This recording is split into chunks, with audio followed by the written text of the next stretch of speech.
আল্লাহ রাব্বুল আলামিনই প্রথম, আল্লাহ পাকই শেষ। আল্লাহ পাক প্রকাশ্য, আল্লাহ পাক গোপন। ওয়া হুয়া বিকুল্লি শাইইন আলিম। আল্লাহ পাক বলছেন তিনি প্রত্যেকটা বিষয় সম্পর্কে জ্ঞানী। সূরা হাদিদ আয়াত নাম্বার 3। তো আমরা বুঝতে পারছি যখন কোনো কিছু ছিল না তখন আল্লাহ রাব্বুল আলামিন ছিলেন, আবার যখন কিছু থাকবে না তখন আল্লাহ পাক থাকবেন। কুল্লু মান আলাইহা ফান ওয়া ইয়াবকা ওয়াজহু রাব্বিকা যুল জালালি ওয়াল ইকরাম। সমস্ত কিছু ফানা হয়ে যাবে, শুধুমাত্র আল্লাহ রাব্বুল আলামিনের সত্তা, জাত এটা বাকি থাকবে। তার মানে আল্লাহ পাকই শুরু, আল্লাহ পাকই শেষ। আল্লাহর কোনো শুরু নাই, আল্লাহর কোনো শেষ নাই।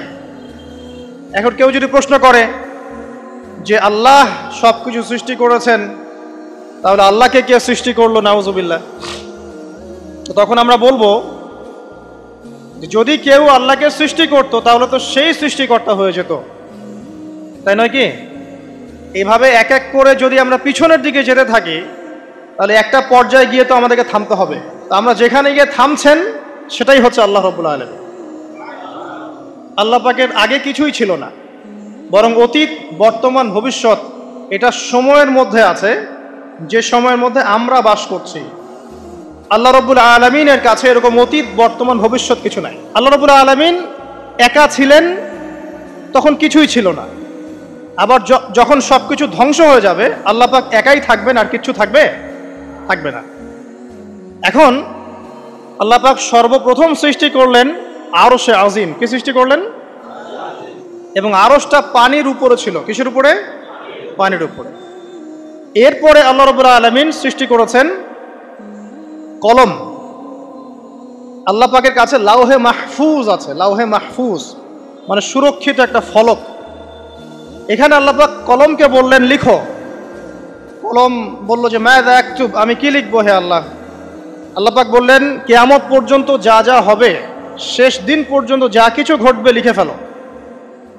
কলম লিখে ফেলেছে কিয়ামত পর্যন্ত কি কি হবে। অতএব আপনার রিজিক নিয়ে এত টেনশন করার কোনো দরকার নাই। বিয়ে শাদী হচ্ছে না, এই জন্য কবরে গিয়ে মানত করার কোনো দরকার নেই। সময় মতো হবে ইনশাআল্লাহ। যখন রিজিক তাকদিরে লেখা আছে সময় মতো ইনশাআল্লাহ হবেই। তাকদিরের বাইরে কিচ্ছু হবে না। তো আল্লাহ পাক তাকদির লিখে ফেললেন। এমনকি লাউহে মাহফুজে কোরআনও লিপিবদ্ধ আছে। সূরা বুরুজ পড়েন নাই? বাল হুয়া কুরআনুম মাজিদ ফি লাউহিম মাহফুজ। লাউহে মাহফুজ থেকে কোরআন মাজিদ নাজিল করা হয়েছে প্রথম আসমানে। এরপর প্রথম আসমান থেকে আস্তে আস্তে ধাপে ধাপে বিভিন্ন ঘটনার পালাক্রমে রাসূলুল্লাহ সাল্লাল্লাহু আলাইহি ওয়াসাল্লামের কলবের মধ্যে জিবরাইল আলাইহিস সালামের মারফতে ওহী করা হয়েছে। এই হলো কোরআন, যেটা নাজিল হতে সময় লেগেছে 23 বছর। তো লাউহে মাহফুজ আল্লাহ রাব্বুল আলামিন সব লিখে ফেললেন। এভাবে 6 দিন, আল্লাহ পাকের হিসেবে 6 দিন কত লম্বা আল্লাহ ভালো জানেন। 6 দিনে আল্লাহ রাব্বুল আলামিন এরপর সৃষ্টি করলেন পুরো মহাবিশ্ব। পুরো মহাবিশ্ব বলতে আমি শুধু পৃথিবীর সৌরজগৎ বোঝাচ্ছি না। এই মঙ্গল, বুধ, শনি, বৃহস্পতি এইটুক না, এরকম হাজার হাজার সৌরজগৎ মিলে একটা গ্যালাক্সি হয়, আর হাজারটা গ্যালাক্সি মিলে গিয়ে একটা আসমান হচ্ছে, মহাকাশের একটা ছায়াপথ আসমান হচ্ছে। তো এরকম 7টা আসমান বা 7টা মহাবিশ্ব আল্লাহ পাক সৃষ্টি করলেন মাত্র 6 দিনে। কয় দিনে? ফি সিত্তাতি আইয়াম। 6 দিনে আল্লাহ পাক সৃষ্টি করলেন। এরপর আল্লাহ রাব্বুল আলামিন প্রত্যেক মহাকাশে তার যার যার কাজ সেটা দিলেন। যেখানে যেখানে মাখলুক সৃষ্টি করা আল্লাহ পাক করলেন। আল্লাহ রাব্বুল আলামিন মালায়েকা সৃষ্টি করলেন নূর দিয়ে। কি দিয়ে? আলো দিয়ে। আলোর মধ্য দিয়ে আল্লাহ রাব্বুল আলামিন ফেরেশতা সৃষ্টি করলেন। আল্লাহ পাক জিন সৃষ্টি করলেন। জিন কি দিয়ে? আগুন দিয়ে। একদম যেটা উত্তপ্ত আগুন, লাল আগুন, সেই আগুন দিয়ে আল্লাহ পাক জিন জাতিকে সৃষ্টি করলেন। সৃষ্টি করার পর আল্লাহ রাব্বুল আলামিন জিন জাতিকে পৃথিবীতে পাঠিয়েছেন। কোথায়? আর এখন মানুষ পৃথিবীতে যা করছে, জিন জাতীয় কিছুটা এরকমই কাজ করেছিল, বরং তার চেয়েও হয়তো বেশি করেছিল। পৃথিবীতে সে ফিতনার ফাসাদ সৃষ্টি করেছিল। এক পর্যায়ে আল্লাহ রাব্বুল আলামিন জিন জাতিকে ধ্বংস করে দিলেন। কিছু কিছু জিনকে আল্লাহ পাক অবশিষ্ট রাখলেন, যেগুলো পাহাড়ে, পর্বতে, বিভিন্ন জায়গায়, সমুদ্রে আশ্রয় নিল। পাহাড়ি এলাকাগুলোতে জিন থাকে, গভীর সমুদ্রে জিন থাকে, হ্যাঁ, জঙ্গলে জিন থাকে। এরকম কিছু জায়গা আছে, এগুলোর মধ্যে জিনরা থাকে। তো ওদেরকে ডিস্টার্ব করতে গেলে সমস্যা, আপনাকে ধরে ফেলবে।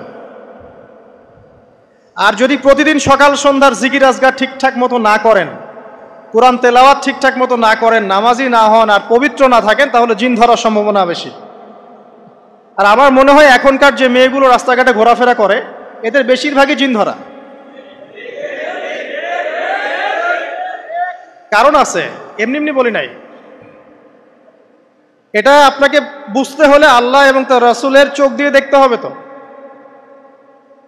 কারণ তাদের চাল চলন স্বাভাবিক না, কিছু একটা ওদের উপর ভর করেছে, ওই ভরটা করার কারণে তার চাল চলন আজকে এমন হয়ে গেছে।